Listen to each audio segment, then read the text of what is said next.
ரசமலை செய்யலாமா? யாருக்கெல்லாம் ரசமலை ரொம்ப பிடிக்குமோ அவங்க எல்லாரும் ஒரு லைக் பண்ணிட்டு 1 லிட்டர் பாலை அடுப்பில் வச்சு நல்லா சூடு பண்ணிக்கோங்க. ஒரு 3 டீஸ்பூன் லெமன் ஜூஸ் எடுத்துட்டு 1 கப் ஆஃப் வாட்டர் ஆட் பண்ணி அந்த சூடான பாலில் நல்லா ஊற்றுனீங்கன்னா பால் திரிஞ்சு வந்துடும். திரிஞ்ச பாலை ஒரு காட்டன் கிளாத்தில் ஃபில்டர் பண்ணிட்டு கொஞ்சமாக வாட்டர் ஆட் பண்ணி வாஷ் பண்ணிக்கோங்க. வாட்டர் ஆட் பண்ணி வாஷ் பண்ணுறதுனால அவ்வளோவா லெமன் ஃப்ளேவர் வராது. அப்புறம் இந்த கிளாத்தை க்ளோஸ் பண்ணி ஒரு ஓரமாக வச்சுருங்க. ஒரு 20 to 30 மினிட்ஸ் கழிச்சு நம்ம எடுத்து பார்த்தோம்னா இந்த மாதிரி பன்னீர் மாதிரி இருக்கும்.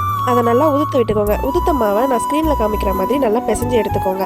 இந்த மாதிரி பண்ணுறதுனால நம்ம உருட்டுற ஷேப்லேயே ரசமலாய் அப்படியே இருக்கும், இல்லைனா உடஞ்சி போகிறதுக்கு நிறைய சான்சஸ் இருக்குது. ஸோ நான் ஸ்க்ரீனில் காமிக்கிற மாதிரி ரவுண்டாக நல்லா பிடிச்சி எடுத்துக்கோங்க. நெக்ஸ்ட் ஒரு பவுலில் 1/2 cup sugar 3/4 cup water add பண்ணி நல்லா கொதிக்க விட்டுக்கோங்க. கொதிச்சு ஜீரால நம்மளுடைய ரசமலாய்ஸ் எல்லாத்தையும் ஆட் பண்ணிக்காங்க. ஒரு பேனில் பால் ஊற்றி நான் கலருக்காக எல்லோ கலர் ஆட் பண்ணியிருக்கேன். நீங்கள் அதை ஆட் பண்ணுறதா இருந்தாலும் ஆட் பண்ணிக்கலாம், இல்லைனா குங்குமப்பூ யூஸ் பண்ணிக்கோங்க. கூடவே நட்ஸ் ஆட் பண்ணிவிட்டு ரசகுல்லா எல்லாத்தையும் மலாய் பாலில் போட்டு ஊற வச்சுட்டு ஃப்ரிட்ஜில் கொஞ்ச நேரம் வச்சு சாப்பிடுங்க. சூப்பராக இருக்கும். பாய்.